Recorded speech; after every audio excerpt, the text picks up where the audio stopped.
Today, I've got my friend Regan Archibald. We're talking to a functional medicine expert who is also Eastern medicine trained, and he is my peptide guru. He is so knowledgeable when it comes to peptides. I had him on Midlife Conversation a while back when he was really just getting known in this space. He had known himself in this space, but he was getting more and more popular in this space a few years ago. But now I've watched him just really grow and what he's created and the education he shares and how he's influencing so many people in health and longevity. I had to have him back on. I want to go deep today on a lot of things that might feel a little bit controversial at first, but I'm hoping that you stick with us and listen and open your mind because this stuff shouldn't be controversial. This is longevity. This is health. And a lot of things that we've been taught, that we've been led to believe, especially when it comes to cholesterol, to blood sugar, it's just not correct. I'm going to put it out there. And when you go to the doctor right now, sometimes you get these labs and you get in a frenzy because of what your doctor's telling you. And I think your doctor might have great intentions, but there is a big difference between what we've been taught, standard care, and what is actually optimal and is going to make a difference when it comes to longevity and living well. So that's why I wanted to have Regan on today. Thank you so much for being here, Regan. Man, it's an honor. And it was so fun seeing you a couple of weeks ago. That's what made me think I've got to get you back on. Regan talked at a mastermind I was at, and he blew us away with everything that he shared. And I thought, I've got to have him back on. This is so good. So good.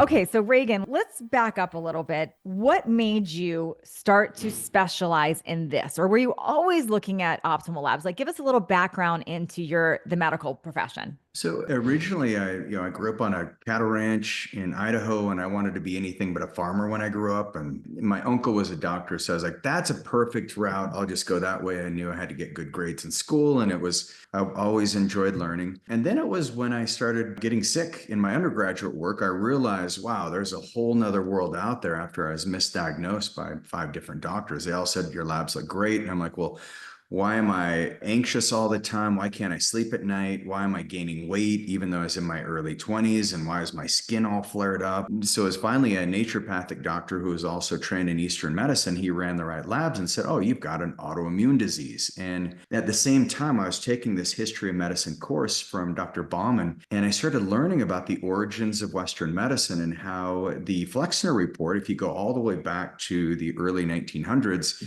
John D. Rockefeller funded this doctor named Flexner to basically, turn down any kind of credibility that existed with natural or homeopathic medicine, acupuncture, chiropractic, any care that was outside of a chemical-based medical model. It was completely denounced, and they became quacks. And so it's deep in our history, but now we're seeing the end result of it. And I just heard RFK. I was at Genius Network and RFK was there. And so it's so fun hearing him because it's Make America Healthy Again. And it's all the things that the Rockefellers and the Flexner Report tried to suppress 120 years ago. Now I think we've got this platform and this window where we can actually start using medicine that works because it's working with your own biology. We're not forcing chemicals and suppressing pathways, which leads to a lot of side effects. Before we go further into the health questions I'm going to ask you, and specifically about labs, what you just shared, I already know half my audience is going to go, yes, let's keep going. And half is triggered right now, just because, and I don't want to get into politics, but people have different views on what just happened politically. And the reason I want to ask you this right now is, despite what people thought, voted for, what they wanted, why do you feel this is a great move that we have RFK, specifically, I'm talking about him, not anything else political, RFK helping in the health front right now? Well, if you look at what RFK has done historically, is he's actually sued a lot of these companies that are putting chemicals into our food. So, one of the things that he's done is he's made sure that our kids don't have these yellow dyes. So yellow dye is one of the most egregious food sources that we put in almost everything. And originally it's a byproduct from manufacturing, and they used it for roads, for asphalt. And then there's a chemist who realized, oh, I can make this dye, I can turn it into a yellow dye, and we can put it in food as a preservative instead of waste, and then we can sell it for more instead of putting it in roads, or they couldn't dump it in fields. And there's just story after story like this. In fact, he sued Trump twice in the 80s because Trump was trying to build golf courses around Manhattan. And Yeah, I heard that. Manhattan And is they had the cleanest water, and that was going to mess that up, right? Was That's that? it. Yeah. Yep. So if you think about it, RFK brought this to the Democratic Party. And I'm not trying to make this political because I vote on what's going to make us healthy in the future. Because I don't think politics at the end of the day, there's so much innovation in the United States. As long as we're, adhering to the Constitution, then, I just want a runway so that I can help people get healthy. But it's really hard. There's some headwind when there's all these chemicals in foods. Totally. Okay. And I agree. I'm very excited about this turn of events. I like that this is going to get a lot more attention right now. I've been screaming about seed oils and misinformation on cholesterol and blood sugar and food coloring and processed foods for years. So this feels like, okay, finally, maybe we'll get someplace here. We're not so fringe after all. Yes, we're not so fringe after all. So let's start with blood labs because we go to a doctor, well-meaning doctor. They run these standard labs. We get the little things come back in red that say H next to it. We panic, mainly blood sugar, mainly cholesterol, maybe liver numbers, ferritin tends to come up. Help us with where do we actually need to be concerned? What should we be looking at? Like, what do you look at with patients? Well, I think if you look at blood labs, there's so many different areas you can take it. But when you take your ranges that your doctor gives you, those ranges are based on 90% of the population in that geographical area. And then all they're looking at is they're running it through averages every year, and then they're modifying those markers based on averages. And so if you look at the average testosterone in men, for example, 30 years ago, those levels were, total testosterone was between 700 and 900. Now you look at it and the average man in his 40s and above is closer to like 300. Wow. And what that leads to is men not feeling confident, men not having as good of cardiovascular health, men not building muscle mass the way they want, men not taking on risks in a healthy way. And it's been devastating. But doctors just look at averages and the labs haven't been able to conform to the reality of health. And so what we do is in functional medicine, we take those lab values and narrow those. And then when you're looking at optimization, it's like you can have 100 people with the same disease, but they may have different symptoms and their labs may look different because there's a different cause. And so if you're not narrowing the ranges and then seeing how everything's intertwined, you're going to miss the whole story about why the person feels the way they do. And so I love functional medicine because it tells us a story about the past and where that person is in the present. And then it also helps us predict where they can go in the future. Good. Okay. Let's talk about cholesterol. I heard you talk about this recently at the mastermind. And I thought, this is gold here. I need everybody to hear this. Cholesterol, we've been scammed by this. I don't think intentionally scammed, but we've been scammed. Can you talk about this? Actually, it is intentional. And I'll share with you some of the studies on this. And there's, your previous guest, Dr. Shanahan, she has some if you read her book, she's got some very interesting and compelling data that you can't deny it. But the biggest thing we've learned about cholesterol is if you don't ask the question, why is your cholesterol high in the first place, then you're missing the whole message of the body. It's like, well, what is cholesterol? Well, your liver, the first hormone it makes is cholesterol, and it's a hormone. And cholesterol can go down two pathways. One is cortisol, and that's the stress hormone. And I think we have far too much stress in our society today. And the other pathway it goes down is DHEA. And DHEA is this beautiful precursor for all your sex hormones downstream, your testosterone, progesterone, estradiol, all those gorgeous hormones that help us feel vital and youthful and help us recover. And the problem is when you just look at cholesterol as a function of cardiovascular disease, we're kind of missing the mark because cholesterol, like LDL cholesterol, which is considered the bad cholesterol, for example, one of its primary functions is to carry nutrients through the blood-brain barrier into your brain. And if you want that, there's cardiologists who I had a cardiologist. We must have spent an hour and a half on the phone having a conversation around why he believed that this particular patient needed his cholesterol. His total cholesterol was 77. And the dude was tripping over curbs because he couldn't lift his foot up. His brain was turning off. And I warned him, I said 6 months ago, I said, you're on too much of a statin. And I reached out to his cardiologist because his levels were in the 80s and his cardiologist cardiologist, just couldn't, he was like Wow. baffled and he was almost combative. But I said, you're going to start showing up with side effects. And when the side effects finally Wow. came, then his cardiologist became reasonable after I gave him a ton of data. But the cardiologist was trained that the statins are what are going to be the protective factor. The lower the cholesterol, the better. But cholesterol is what protects your cell membrane. So for a lot of you, the older we get, the more cholesterol we need. And if you look at the Amora study, it's a longevity study that was done out of Sweden, where they followed people for over 35 years, 42,000 people, I believe, was the size of this group. And they wanted to look at the different biomarkers in people who made it past 100 versus the ones who didn't. And the group that made it past 100, they all had very stable versions of glucose and their blood sugar was in the optimal range. Their liver enzymes weren't elevated, their inflammatory markers were low, but their cholesterol was high, like in the 230s total cholesterol, and their LDL was in the 140s on average, and their HDL was closer to about 70, but their triglycerides were low. And so you look at that study, you're like, well, if I have a better chance of making it past 100 with high cholesterol,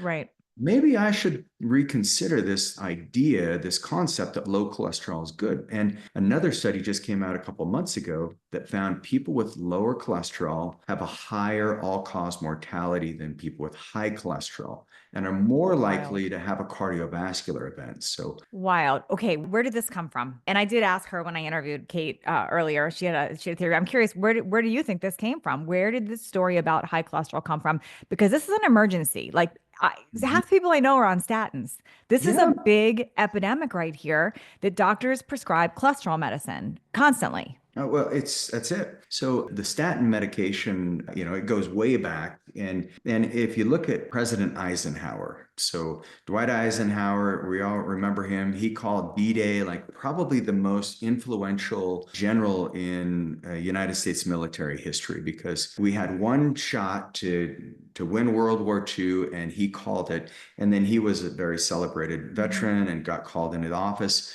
But right when he got called into office, shortly after, he had a massive heart attack. And he started seeing this surge of cardiovascular events increase in America. And he said, why is that? And so he sent out all of his leading researchers. And there's one researcher named Ansel Keys. And I'm sure, did Kate go through this? Yeah, she did talk about him, but yeah. So you guys are going to have to go back and get the full picture from Kate, because she's a genius. I love Kate. But essentially, Ansel Keys manipulated data and said, hey, it's the saturated fat that's causing it. Everybody needs to be on a Mediterranean diet, and we need to get rid of saturated fats. Well, for those who have studied chemistry, the saturation in the fat, that just means there's not any open carbon bonds so that you can bond other nutrients to it. Anytime you bond a nutrient to these open, I'll just call them an open gate, and you put something in that gate and close the gate, then you have this oxidative stress. And so the problem is, when we changed our diet, we went all vegetable oils, and these vegetable oils are polyunsaturated fats. So when they're unsaturated, that means lots of gates open. Poly means many, saturated means, like we're just using this simple analogy, but that's like the gates are open. And now you close the gates, but every time you close the gates, you have this inflammatory assault on your cardiovascular system. And so that was the problem. So we shifted everything over. And you remember Crisco was the safer and more natural, healthier version to bacon and lard and some of these like tallow, like some of these really good. Yeah, margarine started making it, like all of that started hitting the market. Margarine came around, and that was like the damage has been done because he manipulated the science, and it was fraud. But unfortunately, when you have all the money that backed him and all the competing interests, because these seed oils were waste products, just like what RFK is going after these food companies for putting, known carcinogens in our kids' food, Fruit Loops or anything that's got these colors to it. But it was the same thing that happened back in the 60s. And so the more that you eat, and the problem with it is you can go about a year before you start seeing the impact of it, because our bodies are resilient. But then after about a year of being on these PUFAs, these polyunsaturated fatty acids, that's when the cells lose signaling, and that's when we start getting inflammation. And so it's almost too late to see the poison happened, a year ago, or in some cases 2 years ago. Wow. This is, I am hoping that we're going to see a big shift in education around this, because right now I feel, and especially for most of my clients that come through my programs, they're all dealing with doctors they've been going to for years that are telling them cholesterol, cholesterol, cholesterol, cholesterol. So many are on statins. They want to go off them, and it doesn't seem to matter yet what information they bring in. And I feel that a lot of doctors are doing this to protect themselves because that's what they've been taught. So they're worried about being sued or something happening or doing something against the grain. Yeah, it's wild because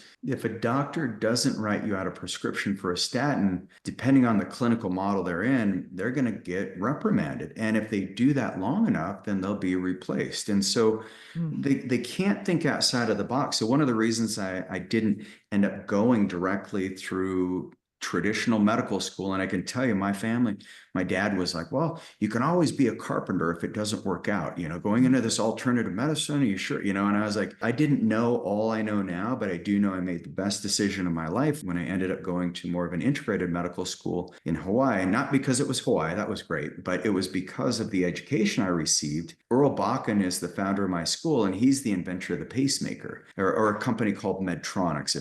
And he realized that most of the pacemakers could be prevented. He had this knowledge, 25 years ago when I started school. And so I had this really unique training, but it was based on this idea that most of what we've been taught in science and nutrition is wrong. But there's a lot of undoing that's going to need to be done. And you look at even going to the grocery store, I think of these names, these marketing things, Smart Balance with a heart on it, or Heart Healthy, listed on everything with seed oils and things that are not great for us. There's just going to be a lot of unwinding that needs to happen around that. I want to talk about blood sugar for a minute. We are told that a certain A1C means pre-diabetic, but I'm assuming you look at lower numbers as kind of a red flag there. How do you feel about blood sugar, and what do you think we need to be looking at on labs here? Well, I think if you're looking at hemoglobin A1C, the typical prediabetes range is 5.7. And then typically it depends on the lab, but it's going to be about 6.5 to 6.8. And then you're diabetic, you're type 2 diabetes. And so the 5.7 range, it's already too late. Like your insulin resistance, if you go above about a 5.5, that's when your body, and insulin resistance is when the glucose can't make it into the cell. And it's actually more of a cause of overeating, and where you have this over nutrient status in your body where you can't take any sugar anymore. And then one of the most interesting things is, look for skin tags, because a lot of my clients will be like, I'll look at their blood sugar. They're like, no, I don't eat any sugar. I don't do, they don't have any of the symptoms. Then I'll say, well, do you have skin tags? They're like these things. And they'll show me their neck. And I'm like, that's it. And if you read the book, Why We Get Sick by Benjamin Bickman, he's a Utah professor here and got a great protocol, but it's one of the most common signs of a skin tag. Skin tags, yeah. Wow. Interesting. And I know I've seen people with like lots of them where they have, but does it need to be a lot, or you can even just one would be a sign of that? You can just have one in a really random place, like under your armpit, for example. So let me ask you a question here, because let's just say someone has their A1C is creeping up, and maybe they are at, first of all, a couple of things wrong. One, they are at 5.6. So they're right on that cusp. Like you're saying 5.5, you're already getting into that. Their doctor says, nope, you're not pre-diabetic yet. Let's just watch it. They're not doing anything yet. What do you want that person to know? Well, I want that person to know what their future looks like if they don't correct it, because, it's hard to make the changes necessary when you're at like 5.5 or 5.6 or 5.7. You make hard changes and it takes a few weeks, we'll say, but that's so much easier in the future. In the future, if you have type 2 diabetes, it's the leading cause of kidney failure. So you end up on dialysis. Leading cause of blindness. You have vascular damage to your eyesight, neuropathy. If you enjoy sex, too bad, because it damages your vascularity. So your endothelial cells in your blood vessels, when your blood sugar is going up and down, that's really the culprit of a lot of the plaque and arterial accumulation, is this blood sugar instability. So we need to take it seriously. So for the people listening, we have different camps of people. We've got people listening, hearing this for the first time, and they say, okay, I would assume, Regan, you would say first step, we've got to look at our diet. We've got to look at, are we eating low glycemic? Are we combining foods properly to not create blood sugar spikes. So that's sort of the obvious for most people, but some people it might not be so obvious right away. But then you look at traditional medicine and they're right away going to say, oh, metformin, or there's even some newer diabetic medications. Let's talk about that first. Then I want to go to peptides with this. Where do you think, and is there a place for things like metformin? And then there's a new one, I can't remember what it's called, that my mom just mentioned to me. I'm blanking on the name, another pharmaceutical for diabetes or for pre-diabetes. How do you feel about that metformin? I even know some biohackers are into metformin and microdosing that. Well, yeah, so there's two schools of thought on this. So metformin, what it can do is some people use it in the longevity space, but metformin cleans up some of the mitochondria, but metformin is actually glucophage. And so what glucophage does is it basically helps regulate some of that insulin resistance. So you have a little better receptivity, which can bring down the blood sugar. But unfortunately, what it also does is because it's kind of cleaning up some of the mitochondria, it can be pretty toxic really fast. And then people can get stomach issues. The nausea is like the worst. A lot of my patients complain about that. And then some of the others, if you start moving into some of these, more like glucophage related type treatments outside of metformin that are a little stronger,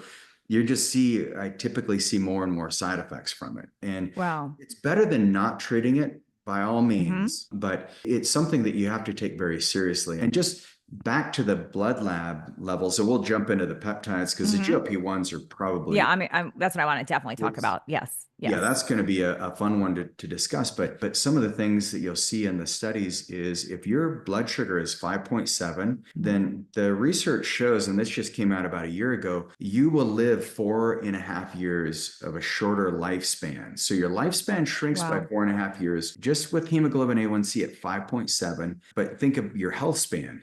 And then for every 1/10 of a point, every decimal that you have higher on the hemoglobin A1C, you're taking off years of your life. And so it's not just a matter of lifespan either, but it's your health span. And so by relying on these medications, they have very dangerous side effects. And I think there's a better way of working on that kind of mTOR and AMPK pathway that a lot of longevity experts are using. And we can get into some of those treatments as well. So when you say that, is that the GLP microdosing or is that something different? It's both. And okay. So let's talk about that in a minute, because when I say GLPs, what most people think of is Ozempic for weight loss. And that's right where they go to, Ozempic for weight loss. And I want to talk a little bit first about the history of Ozempic. This was originally a diabetes medicine. Can you just talk a little bit about the history of it first and then how it became a weight loss drug? And then I want to get into the microdosing and what's different there. Yeah, if you look at GLP-1, and if you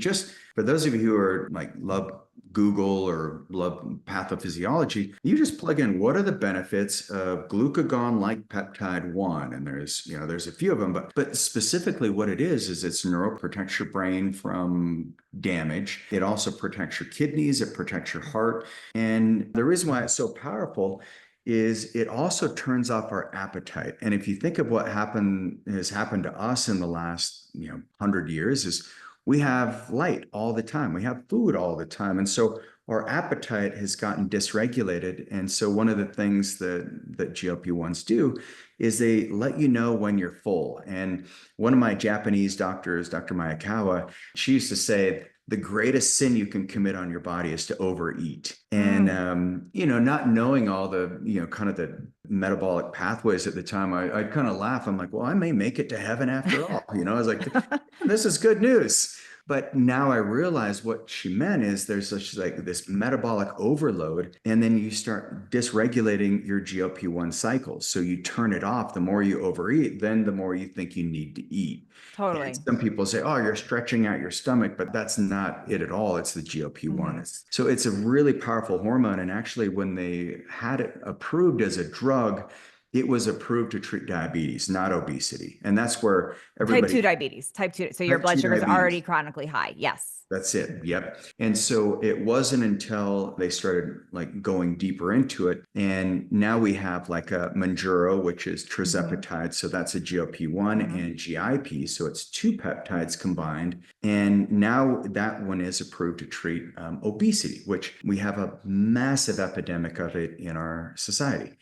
Was it almost found by accident to treat obesity? Because originally it's for type 2 diabetes. And then they found it was like a byproduct became weight loss. So then it crossed over kind of first off label for weight loss. Is that Nailed my, it.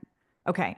That's it. So when somebody does this for weight loss, which for the record, I'm not against GLPs at all. In fact, I think they are a huge breakthrough in a lot of different reasons for people. And I'm somebody who considers myself a fat loss expert. So I teach the diet and the workouts and all the things. And I still think there's a huge place for GLPs at different levels. What I think there's a big confusion around, and I want to bring these up. One, there's the myth that people are cheating by using Ozempic. And I want to talk about that.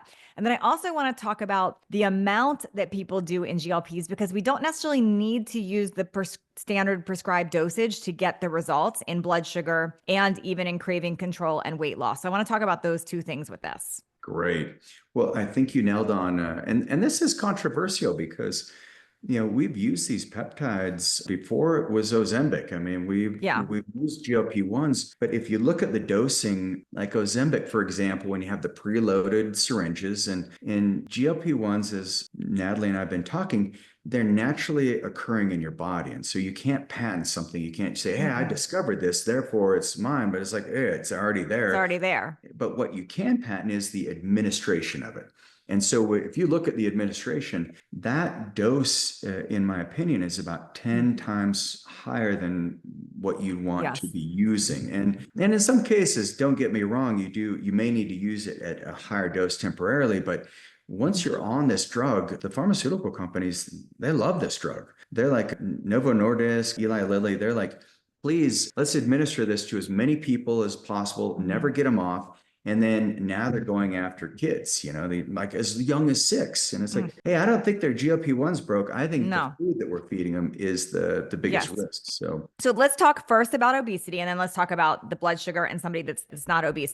For people that are actually obese, so they are chronically obese, and I believe there is a genetic component going on there. I don't believe people are just overeating. That is not my belief set. So if someone's believing that, that's not what I'm talking about right now.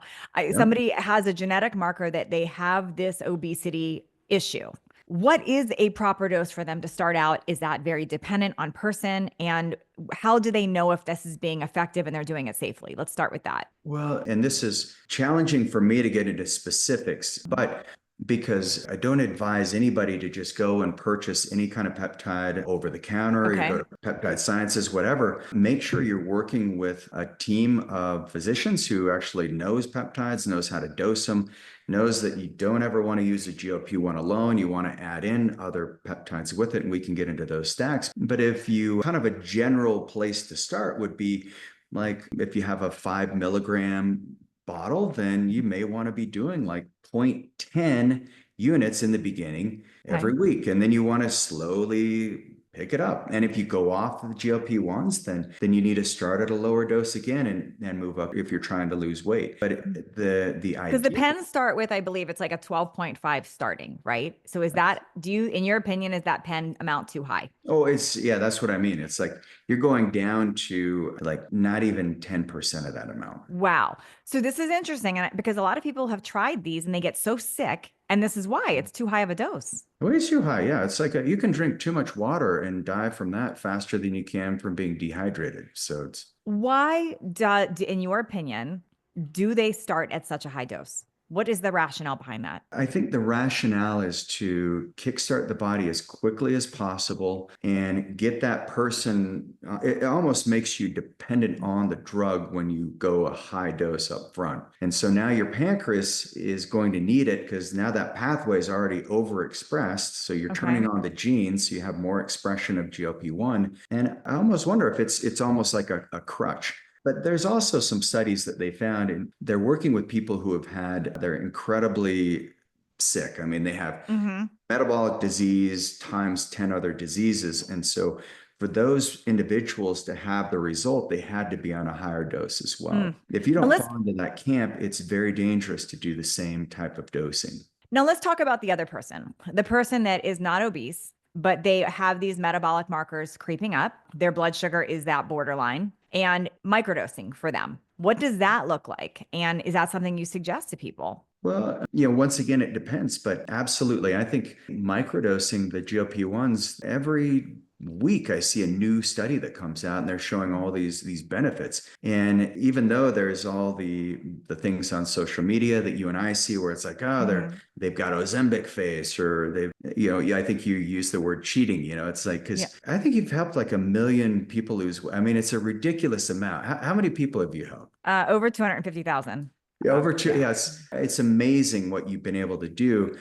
And so someone like you, I'm impressed because you're actually open-minded to it. You're not on the bandwagon of like, everything's evil if you're, manipulating chemistry at all in the body. But I think if someone's looking to microdose it, once again, you want to see where your blood sugar levels are, because you can have too low blood sugar. You also want to see the protein consumption that you're able to consume, because if you're not getting your protein consumption in now, you get on a GLP-1, the chances of you actually consuming the right quantities are going to be very low. Because what Regan's talking about here is if you do a GLP-1 and depending on your dose, but your cravings go down, your hunger goes down. So then what happens is you're working, you need to eat. And when you don't really want to eat, the last thing you're probably reaching for is protein. And then the problem is we start just losing calories and losing mass, and that taps into muscle, which is a whole problem. And that's when we see that Ozempic face or that radical weight loss. So one of the most critical things I think for anyone doing GLPs is to be making sure you are really hyper focusing on your protein and on lifting weights to preserve and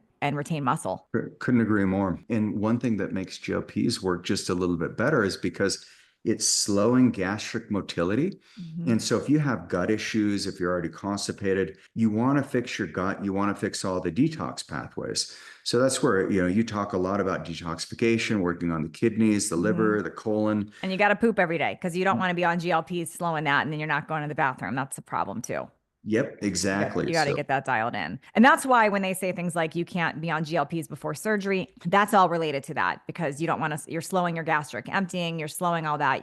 You're going to slow how anesthesia works in your body. So there's a lot of little nitpicky things you got to look at with that. But I think this is super cutting edge. I think what we have some work to do on the education side is the dosing of it, because I think it's not a one size fits all. And unfortunately, a lot of these prescriptions are. Couldn't agree more. And now there's oral versions that have been available for semaglutide or Semaglutide or Ozempic. Now we've got it for tirzepatide, and tirzepatide is 2 peptides. And what I found, we've been working with peptides for over a decade. What I found is typically when you stack peptides, not only do you get a better benefit from all of them across the board, but there's less side effects. And so if you look at semaglutide versus tirzepatide, the side effect profile is so much better on the tirzepatide.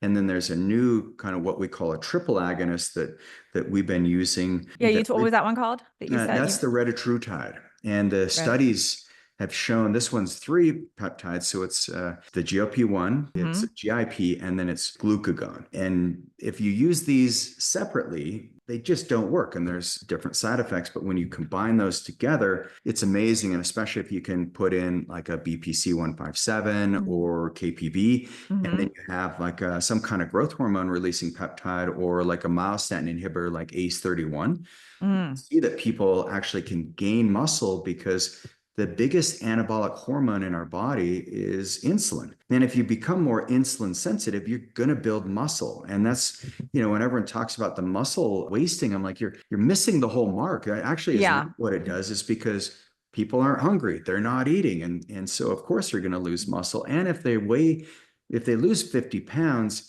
naturally your body doesn't need that additional muscle to move around all that weight. Anyone that's really super anti these peptides, especially the GLPs, I'm just going to encourage you to just really open your mind to this, because that's like saying you're anti-insulin for diabetic. This is something our body already is making. And I think we are being really harsh to say that this is just like, this is cheating or denying. This is one of the hugest science breakthroughs I've seen in health is GLPs. I think it could end the obesity epidemic if done right. Couldn't agree more. And that's our go-to until we can actually fix the food supply. And the thing that we have not had is we haven't had the right food supply. And fortunately, we've got this window where hopefully we do a lot of healing in our country. Yes, for sure. Let's talk about, well, actually, let me ask you about that before I jump into my next question on some of these other peptides that you just mentioned.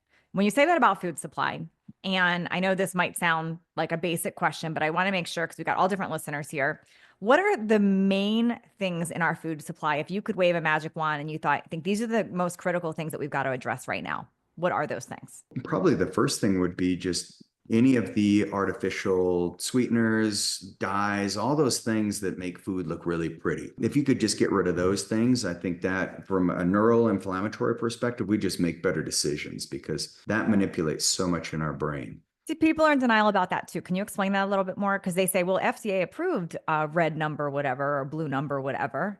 What is that actually doing to our body? Yeah, FDA approved it's kind of a loaded gun because a lot of these chemicals, they look similar enough to something else that the FDA has approved for safety, but it's the FDA and the EPA that you have to look at, but they don't have time to look at all the different chemical structures. And maybe we've analyzed about 20% of them is all. So there's a risk. And even if something is shown to be carcinogenic, and because there's so many interests, if you follow the money, you'll see where, you'll find the source, but you'll see that just because they're carcinogenic, they'll claim that at lower amounts, it's fine. It's very stable. It's well tolerated. You can't prove that it creates cancer. There's other causes.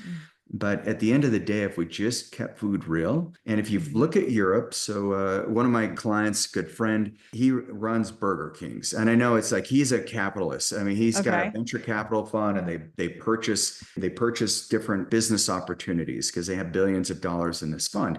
One of them that's interesting is he says the Burger King, and I'm not advocating Burger King by any means, but what you get in Europe at Burger King is different. It's completely a different looking food when you go to the United States. Wow. Because in Europe, it's illegal. Like you go to France and a baguette is 4 ingredients. And if you mess with that, they make a big fuss out of it. They protect their food. And there's a reason why you can go to Europe and you can eat all the things and lose weight or feel better versus coming back to the United States. So I think just getting back to the roots of what food is. And glyphosate that's why I'm here today, because I was exposed to so much Roundup growing up on a farm. It destroyed my immune system. And, now I'm grateful for it because it gave me a window of experience that I wouldn't have had otherwise. But if we could get rid of glyphosate, our guts would be so much better. Our immune system would be, our liver could actually detoxify. I mean, there's just those small things that make such a big difference. Makes a big difference. Let's get back to peptides for a minute. You mentioned a few. I want to ask you specifically about BPC 157 is one that people keep hearing about, and it gets a little confusing on, do you take an oral? Do you do an injection? Who needs it? And why I do personally use BPC 157. I've done both. I did the pills that you swallow. I also now do an injection weekly for it, for inflammation. Can you share your opinion about BPC 157 and who is it for? Yeah, so I prescribed over 5,000 patients with BPC. And so what you'll see is the oral version is great if it's the arginate salt. So there's very few, even compounding pharmacies,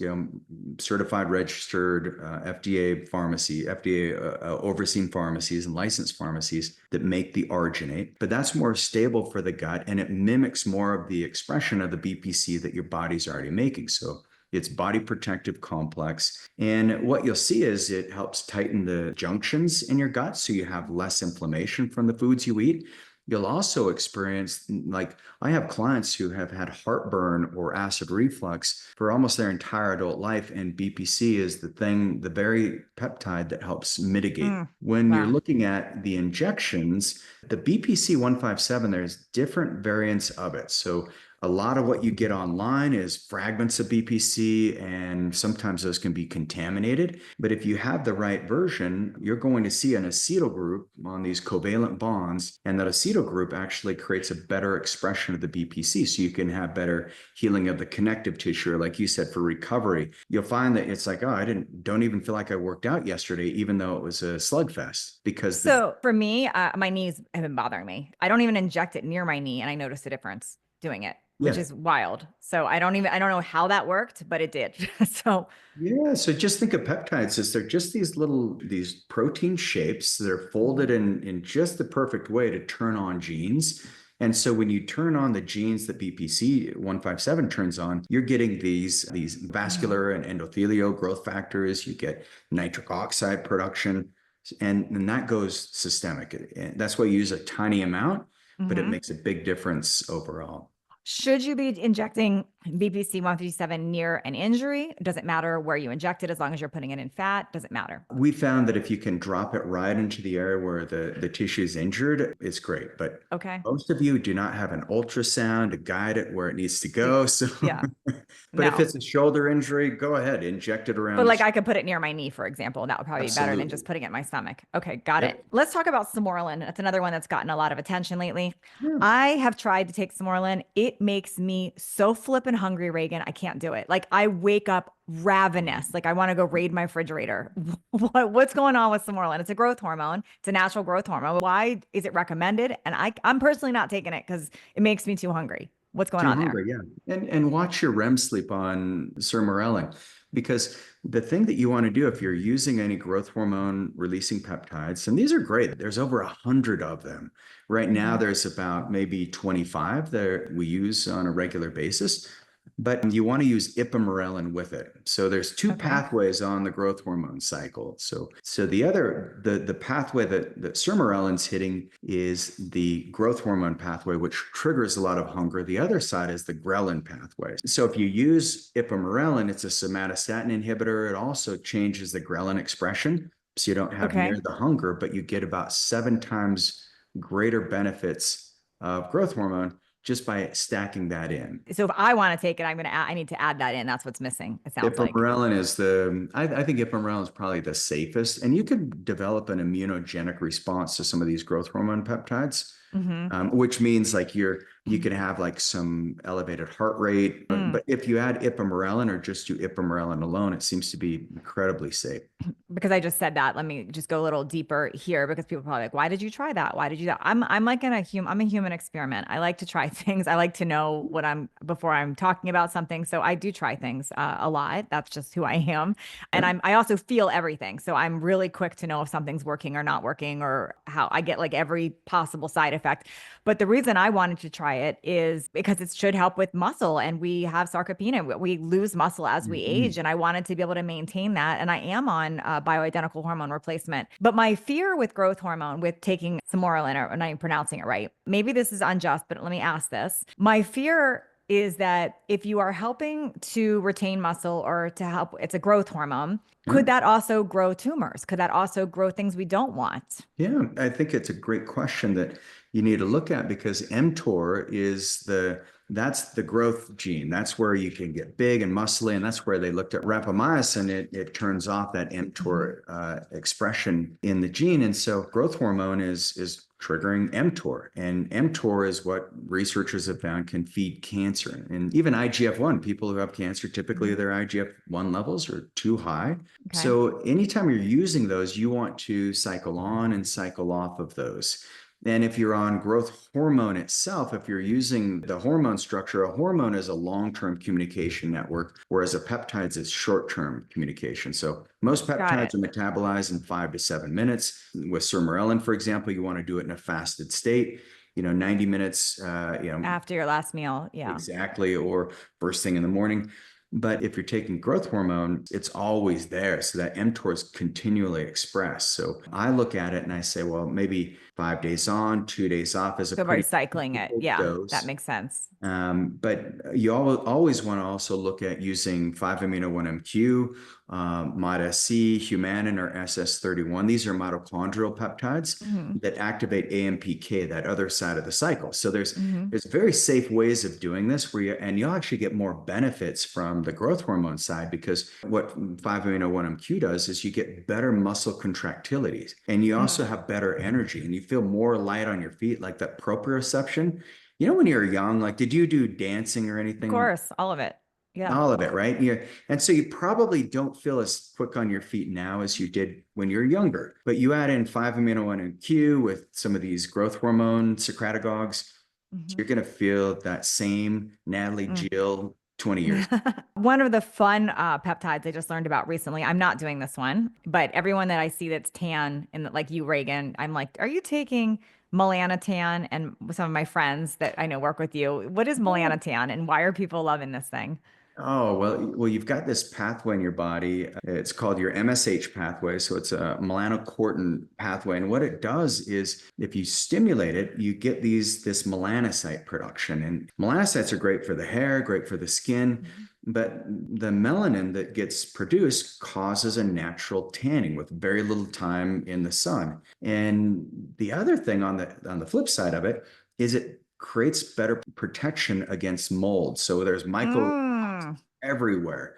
So I don't just take it for the tanning. However, I like that because if you look at the more we use sunscreen, the higher our skin can. sure. And with just a little bit of melanotan, there's melanotan 1, there's melanotan 2. I won't get into all the details, Hmm. but the other thing is it's also a sexual rejuvenator. I mean, in the studies, they found that at a certain dose, there's a few men in the studies that they had erections Wow. that lasted longer than 30 hours. Oh my gosh, So that's a little don't excessive. overdose this one, but That's a little it, excessive. The reason I don't want to try melanotan is it also would make your brown spots darker. And us women, we don't want brown spots. So, like, if we have that kind of skin, I don't want them darker. That's why I don't do them. for the record, it goes away. You can stay Okay. on it, but you want to, because you dose it, you build up a threshold, maybe after 10 to 14 days, and then you just do a tiny amount once a week and you can stay there. But it takes about 90 days before those dark spots mellow out. Okay. You can make it One through of the 90 days, you'll be then you fine. just look tan. One of my friends is like super tan and I'm always, she looks like she just got back from a vacation all the time, but she said that it's because of that peptide that you gave her. Yeah. What are some other that I'm missing, like right now, that we need to know about? And that question's one of them. And the other question is, when should peptides come on board? Because I've got a lot of different listeners, different stages. When Mhm. is this important, or like you don't need to worry about this right now? Well, I think, so the first thing, what peptides did we miss? I mentioned some of the mitochondrial peptides. They're the most underutilized, beautiful medicine that is on the planet, in my opinion. Mhm. The other thing is there's peptides that you can use for the immune response. So thymosin alpha 1, LL37, these are peptides that almost every person needs because we have so many infections coming at us. Because our gut is, we go back to the source. Sure. You're eating foods that are not real foods, and that's disrupting the gut biome, which impacts your immune system. And using the peptide LL37, which is a cathelicidin, it can break through biofilms. It eradicates, molds, yeast, anything in the mycotoxin family, but it also can take care of Lyme, which we see a lot of Lyme Wow. disease. And then it can take out all the bacteria that you don't want, and it allows your good bacteria to flourish.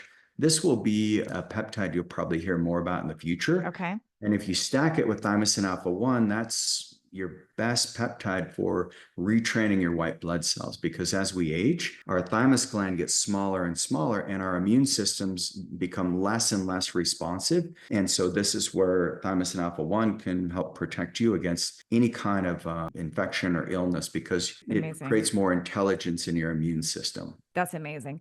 When should peptides come on board? When is this, like, you're not even in this conversation yet? Do you think there's a place for everything? And then will regular doctors, do you think will they ever be talking about these? Well, there's more and more. Absolutely. The peptides are so huge. I mean, I created an educational peptide course for the doctors in my group, Go Wellness, and we've had over 150 go through it.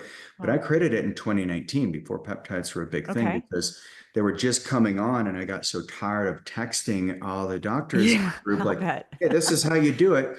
But the best time for a patient to get involved is if anyone struggles with willpower at any time in their healing journey, which is 100% of the time, you can bring peptides in and they accelerate the progress faster. So I found that, and you've worked with Hmm. far more clients than I have on weight loss. So I may be wrong, but I found that just by restricting someone's diet, getting them off the foods, having them eat this, it does require a certain amount of mental capacity and energy, and the attrition rate's too high. People can't comply. Okay.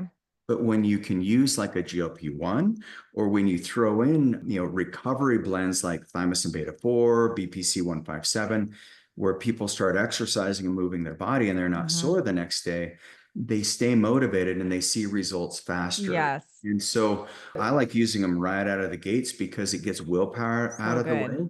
And then I can just go right for what they're looking for. You nailed it right there. And that is why I'm a huge fan of the low level microdosing of GLPs and BPC 157, because if I can get people out of pain and get the willpower out of the question, then they're going to move more and they're going to eat better. So it's like, Yeah. to me, I'm like, why would every weight loss fitness coach on the planet, nutritionist, not want to learn more about these? Like, I don't understand. It baffles me. Yeah. And if it's done properly, I think that's the risk is, you know, if you don't do it properly, then things could end up worse. Yes. But man, if you do it the right way, Yeah.